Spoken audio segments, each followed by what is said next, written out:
परिचय। रोहित, तुम क्या कर रहे हो? मैं अखबार पढ़ रहा हूं। क्या तुमने कोबाल्ट 60 का समाचार पढ़ा? नहीं तो क्या हुआ है? रेडियो एक्टिव पदार्थ कोबाल्ट 60 पश्चिमी दिल्ली के मायापुरी में मिला है। मुझे नहीं पता। और ये रेडियो एक्टिव पदार्थ क्या होता है? ये एक पदार्थ है जो विकिरण उत्सर्जित करता है और ये जीवों के लिए हानिकारक है। अच्छा, तो मायापुरी में क्या घटना हुई? वहां रेडियो एक्टिव पदार्थ मिला है और इसके संपर्क में आने से एक व्यक्ति की जान चली गई है। ये तो बहुत ही दुखद समाचार है। हानिकारक होने के बावजूद इसके कई फायदे भी हैं।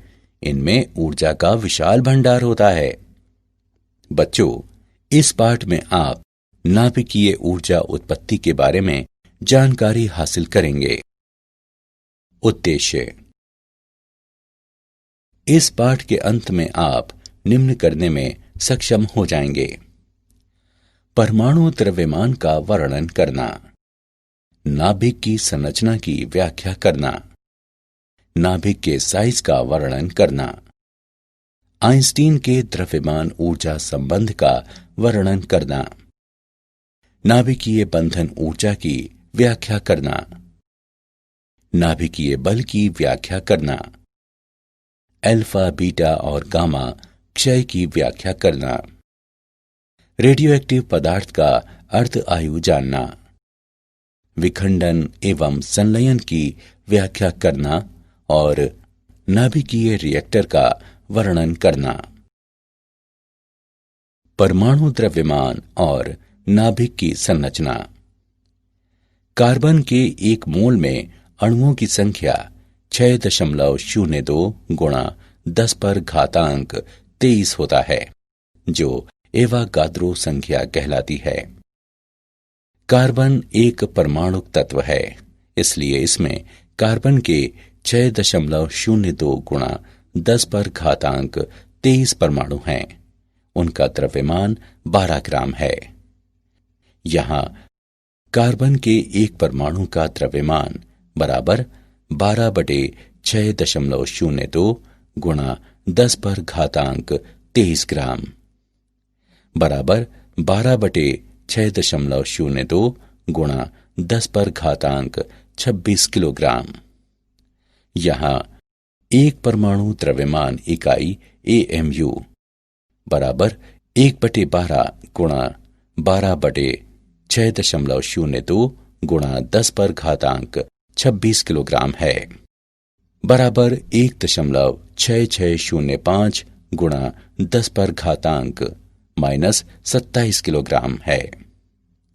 परमाणु द्रव्यमान को पारंपरिक रूप से परमाणु द्रव्यमान इकाई के रूप में व्यक्त किया जाता है, जो संतृप्त कार्बन परमाणु का द्रव्यमान है, और परिभाषा के अनुसार ये बिल्कुल 12.000 परमाणु द्रव्यमान इकाई है। नाभिक की संरचना। अल्फा किरणों के प्राकीर्णन पर रदरफोर्ड के प्रयोग से हमें पता चलता है कि परमाणु में एक सूक्ष्म कठोर क्रोड केंद्रक होता है। परमाणु का लगभग कुल द्रव्यमान इसी में केंद्रित रहता है। इसी केंद्रीय क्रोड को नाभिक के नाम से जाना जाता है। प्रत्येक परमाणु के नाभिक में मौलिक रूप से दो तरह के कण, प्रोटॉन और न्यूट्रॉन होते हैं। एकमात्र हाइड्रोजन परमाणु इसका अपवाद है। इस परमाणु के नाभिक में केवल एक प्रोटॉन होता है। किसी परमाणु के नाभिक में प्रोटॉन की कुल संख्या परमाणु के इलेक्ट्रॉनों की कुल संख्या के बराबर होती है। इसलिए परमाणु में वर्तमान कुल ऋण आवेश परमाणु में निहित कुल धन आवेश के बराबर होता है। ये परमाणु को पूर्ण रूप से विद्युत उदासीन बनाता है। नाभिकीय संरचना को इस प्रकार समझा जा सकता है। माना Z परमाणु संख्या बराबर प्रोटॉनों की संख्या। माना N न्यूट्रॉन संख्या बराबर न्यूट्रॉनों की संख्या। माना ए द्रव्यमान संख्या बराबर Z प्लस N बराबर प्रोटॉनों और न्यूट्रॉनों की कुल संख्या। नाभिकीय प्रजाति को संकेत चिन्ह द्वारा दर्शाया जा सकता है, जहां X नाभिकीय प्रजाति का चिन्ह है। जब किसी तत्व के परमाणु में परमाणु संख्या Z समान हो लेकिन द्रव्यमान संख्या अलग अलग हो तो वो समस्थानिक कहलाता है। उदाहरण, हाइड्रोजन के समस्थानिक हैं न्यूट्रॉन की खोज। एक चकती ए में रेडियो एक्टिव स्रोत पोलोनियम है, जिससे ए कण निकलता है। बी बेरिलियम का लक्ष्य है। ए और बी दोनों को रिक्त कोष्ठ सी में रखा जाता है। बेरिलियम प्लेट दृढ़ किरणें छोड़ता है, जो पैराफिन के ब्लॉक पर गिरती हैं और उच्च ऊर्जा प्रोटॉनों को बाहर निकालती हैं। न्यूट्रॉन की उत्पत्ति के लिए नाभिकीय प्रतिक्रिया को इस प्रकार व्यक्त किया जा सकता है। नाभिक का साइज। विभिन्न प्रयोगों से यह स्पष्ट हो गया है कि नाभिक की कोई ठोस और स्पष्ट सीमा नहीं होती है, जबकि त्रिज्या r को इस प्रकार से दर्शाया जा सकता है। r बराबर r0 गुणा a घनमूल, जहां r0 बराबर 1.2 गुणा 10 पर घातांक -15m अचर है, जो सभी नाभिक और नाभिकों की द्रव्यमान संख्या a के लिए समान है।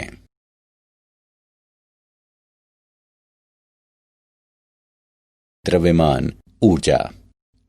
आइंस्टीन ने द्रव्यमान ऊर्जा का समतुल्यता संबंध दिया है, E बराबर mc वर्ग, जहां ऊर्जा E द्रव्यमान m के समतुल्य है।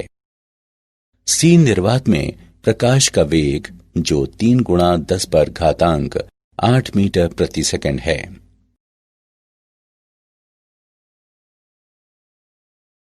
नाभिकीय बंधन ऊर्जा। द्रव्यमान क्षति।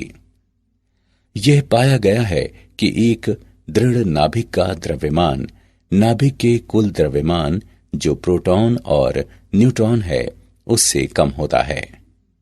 द्रव्यमान में यह अंतर डेल्टा m द्रव्यमान क्षति कहलाता है और इसे इस प्रकार से दिखाया जा सकता है।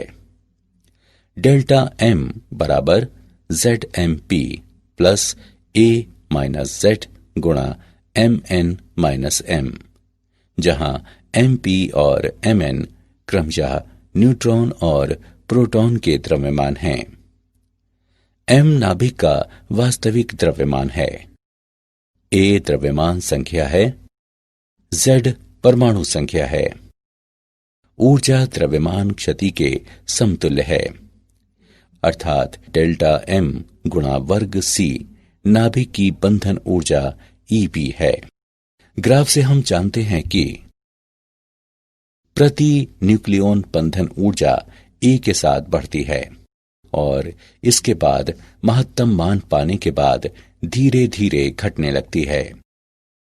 मध्यवर्ती द्रव्यमान संख्या के साथ नाभिक को प्रति न्यूक्लियॉन उच्च ऊर्जा प्राप्त होती है। द्रव्यमान संख्या 56 के लिए प्रति न्यूक्लियॉन बंधन ऊर्जा उच्च है। 4 के पूर्ण विभाजक पर, अर्थात द्रव्यमान संख्या 8, 12, 16 इत्यादि के अनुरूप प्रति न्यूक्लियॉन बंधन ऊर्जा अचानक बढ़ जाती है। प्रति न्यूक्लियॉन औसत बंधन ऊर्जा 8 MeV है। हल्के और भारी तत्वों के लिए प्रति न्यूक्लियॉन बंधन ऊर्जा औसत मान से कम होती है। नाभिकीय बल।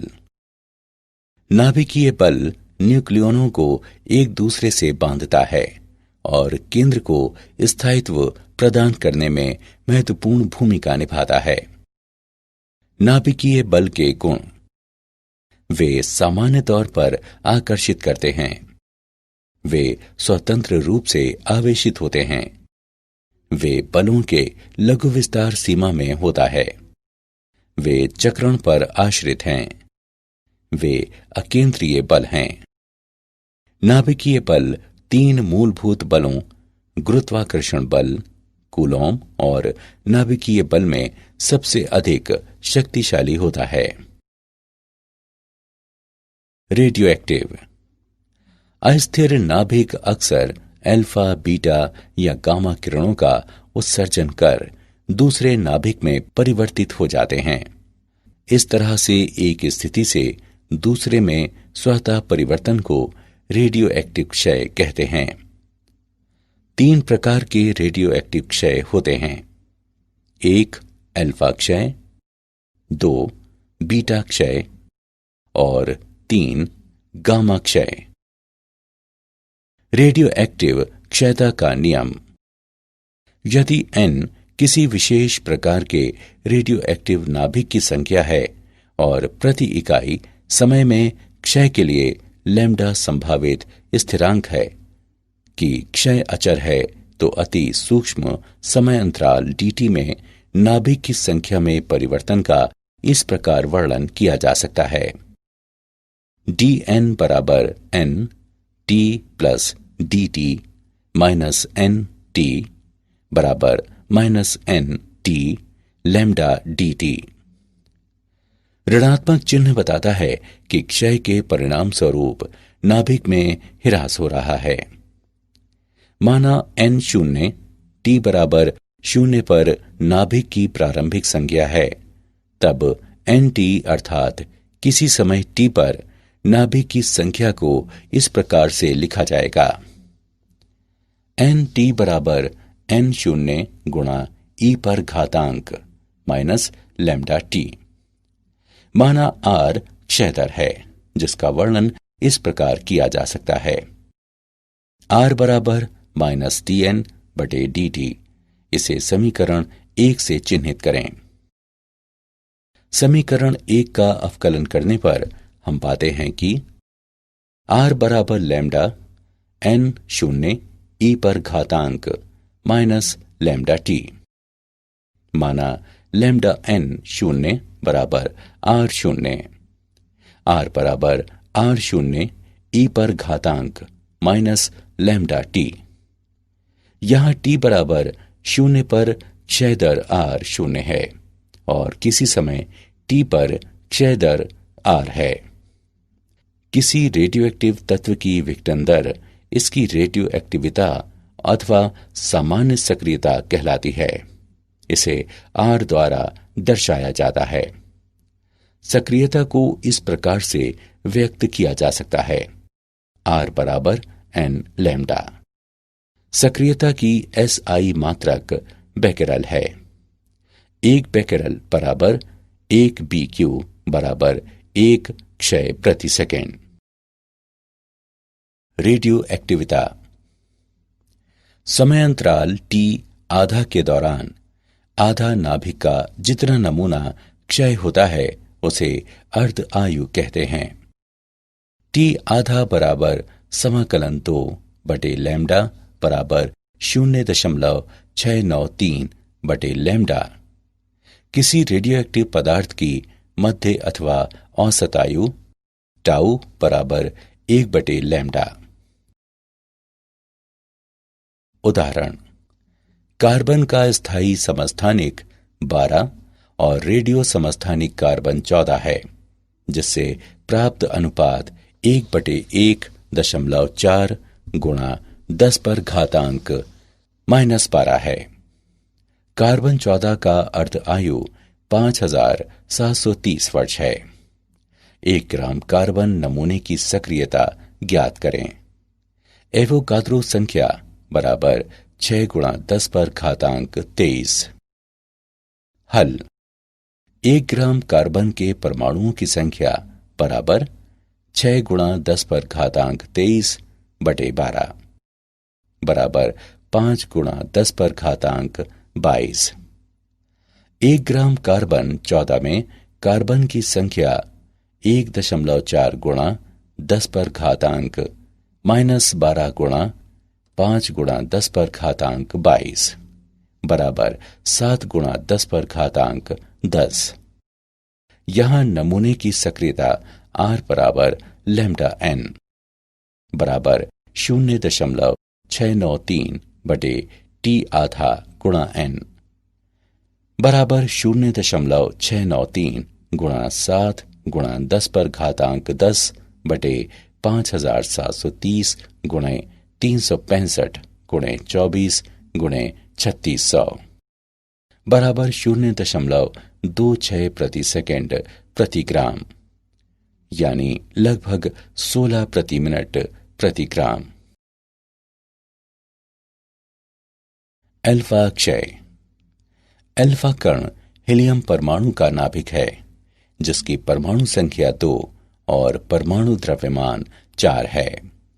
इसलिए जब रेडियो एक्टिव मूल परमाणु X से कोई अल्फा कण उत्सर्जित होता है तो इसकी परमाणु संख्या 2 कम हो जाती है और परमाणु द्रव्यमान 4 से कम हो जाता है।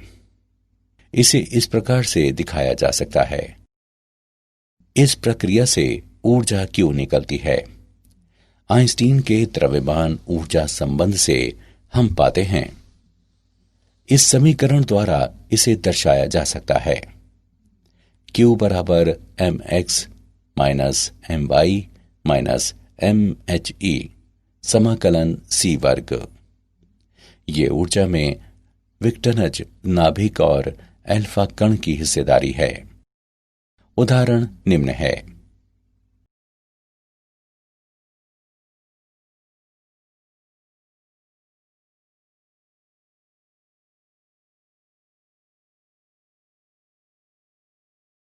बीटा क्षय। बहुतायत न्यूट्रॉनों वाला नाभिक इलेक्ट्रॉन और पॉजिट्रॉन के उत्सर्जक द्वारा अधिक नाभिकों में रूपांतरित हो सकता है। इस प्रक्रिया को बीटा क्षय कहते हैं। बीटा क्षय की प्रक्रिया को इस प्रकार व्यक्त किया जा सकता है। जहां बीटा कण है और एंटी न्यूट्रिनो है। उदाहरण के लिए, कुछ कृत्रिम विघटन में नाभिकों से पॉजिट्रॉनों का उत्सर्जन होता है। एंटी न्यूट्रिनो और न्यूट्रिनो दोनों द्रव्यमान रहित और अनावेशित कण हैं और वे ऊर्जा और संवेग को संरक्षित करने के लिए उत्सर्जित होते हैं। गामा क्षय। नाभिक से गामा किरणों के उत्सर्जन की व्याख्या करने के लिए यह माना जाता है कि नाभिक ऊर्जा स्तर को बांटने की क्षमता रखता है। जब कोई अल्फा कण अथवा बीटा कण नाभिकों से उत्सर्जित होते हैं तो बाकी नाभिक उत्तेजित अवस्था में रहते हैं। उत्तेजित नाभिक गामा फोटोन का उत्सर्जन कर प्रारंभिक अथवा मूल अवस्था में आ जाते हैं, जिनकी ऊर्जा दो नाभिकों की ऊर्जाओं के अंतर के बराबर होती है। उदाहरण के लिए, कोबाल्ट नाभिक जिसकी द्रव्यमान संख्या 60 और परमाणु संख्या 27 है, उत्तेजित अवस्था में द्रव्यमान संख्या 60 और परमाणु संख्या 28 के साथ निकेल नाभिक में रूपांतरित हो जाते हैं। द्रव्यमान संख्या 60 और परमाणु संख्या 28 के साथ उत्तेजित निकेल नाभिक दो क्रमागत गामा फोटोन की ऊर्जाओं 1.17 MeV और 1.33 MeV का उत्सर्जन कर मूल अवस्था में लौट आता है।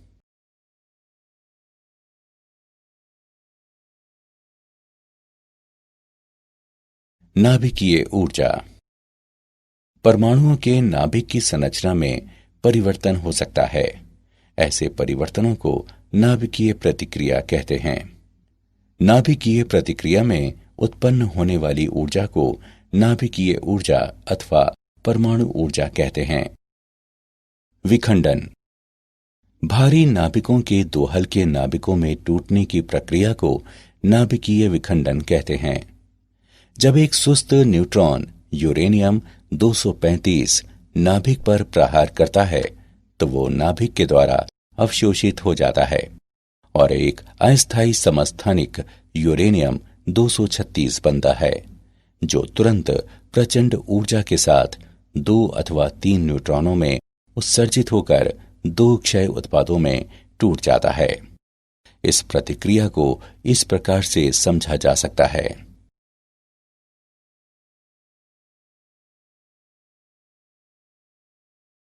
नाभिकीय ऊर्जा।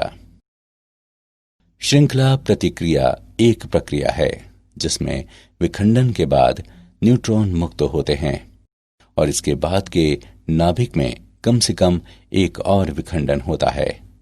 ये नाभिक न्यूट्रॉन उत्पत्ति करता है और इस प्रक्रिया को दोहराता है।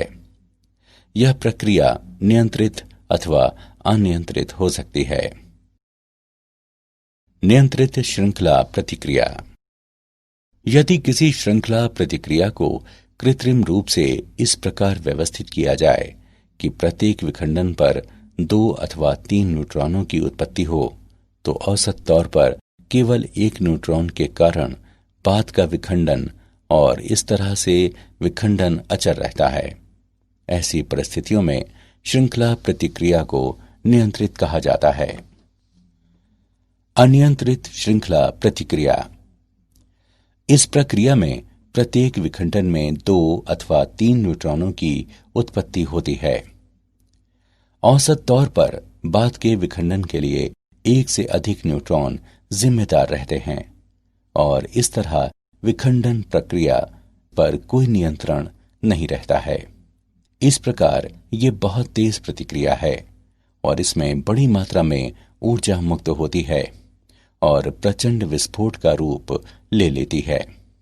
इस प्रकार ये ऊर्जा हानिकारक है और ये परमाणु बम के सिद्धांत का स्वरूप ले लेती है। पुनरुत्पादन कारक। न्यूट्रॉनों की उत्पत्ति और न्यूट्रॉन के विनाश के दर के अनुपात के रूप में इसका वर्णन किया जाता है। श्रृंखला प्रतिक्रिया होने पर पुनरुत्पादन कारक 1 के बराबर अथवा समान हो जाता है। यदि F पुनरुत्पादन कारक का मान 1 है तो श्रृंखला प्रतिक्रिया को स्थिर कहा जा सकता है।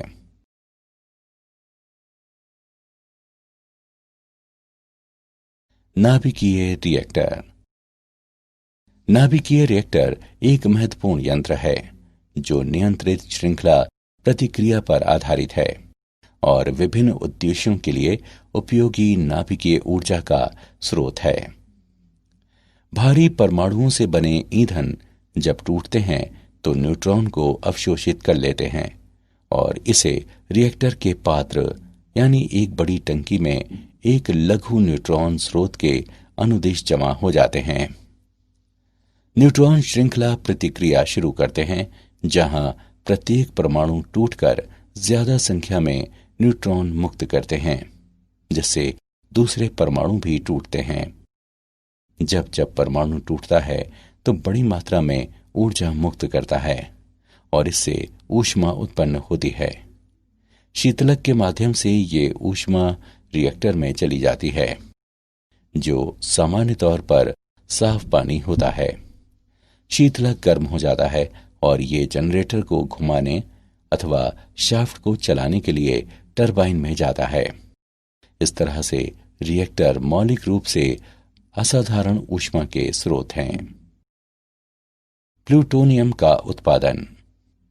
कुछ तेज न्यूट्रॉन की उत्पत्ति रिएक्टर में यूरेनियम 238 द्वारा अवशोषित होने से होती है। परिणाम स्वरूप अस्थायी समस्थानिक यूरेनियम 239 में परिवर्तित हो जाता है।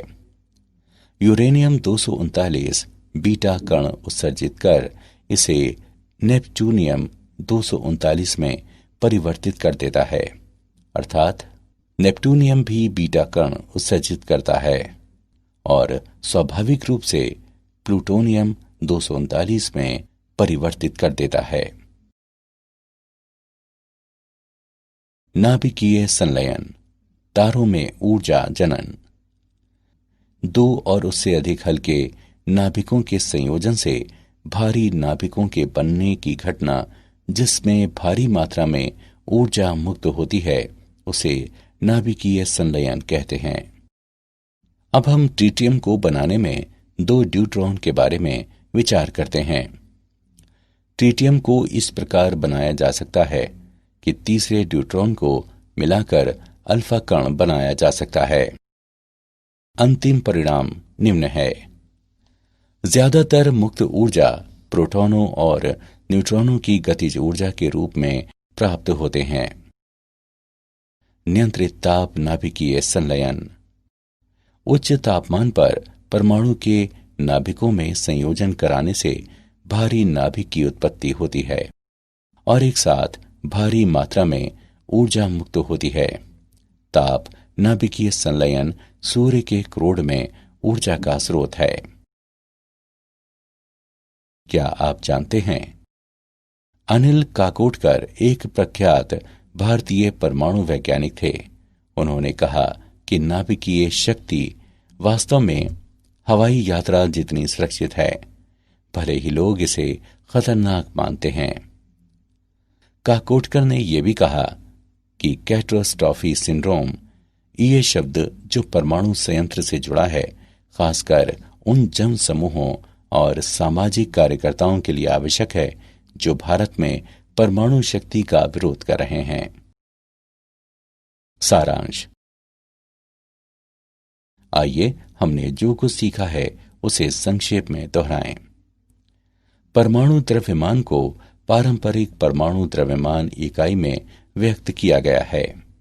एक परमाणु द्रव्यमान इकाई AMU बराबर 1.6605 गुणा 10⁻⁻27 किलोग्राम।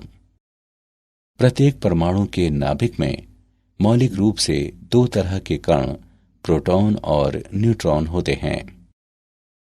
नाभिक की त्रिज्या r को इस प्रकार से दर्शाया जा सकता है, जहां r0 बराबर 1.2 गुणा 10⁻⁻15 m अचर है, जो सभी नाभिक और नाभिकों की द्रव्यमान संख्या a के लिए समान है। आइंस्टीन द्रव्यमान ऊर्जा समतुल्यता संबंध, जहां ऊर्जा E द्रव्यमान m के समतुल्य है। C निर्वात में प्रकाश का वेग है, जो 3 × 10⁸ मीटर प्रति सेकंड है। स्थायी नाभिक का द्रव्यमान इसके न्यूक्लियॉन के कुल द्रव्यमान से कम होता है। द्रव्यमान में यह अंतर डेल्टा m द्रव्यमान क्षति कहलाता है और इसे इस प्रकार बताया जा सकता है। वह ऊर्जा जो द्रव्यमान क्षति के समतुल्य है, अर्थात डेल्टा m गुणा c वर्ग, नाभिक की बंधन ऊर्जा Eb है। नाभिकीय बल न्यूक्लियनों को एक दूसरे से बांधता है और केंद्र को स्थायित्व प्रदान करने में महत्वपूर्ण भूमिका निभाता है। क्षय दर को इस प्रकार व्यक्त किया जा सकता है। यहाँ t पर क्षय दर r0 बराबर 0 और r समय t पर क्षय दर है। विघटन की दर को सक्रियता कहते हैं। इसे इस प्रकार से व्यक्त किया जा सकता है। सक्रियता का SI मात्रक है बेकेरल।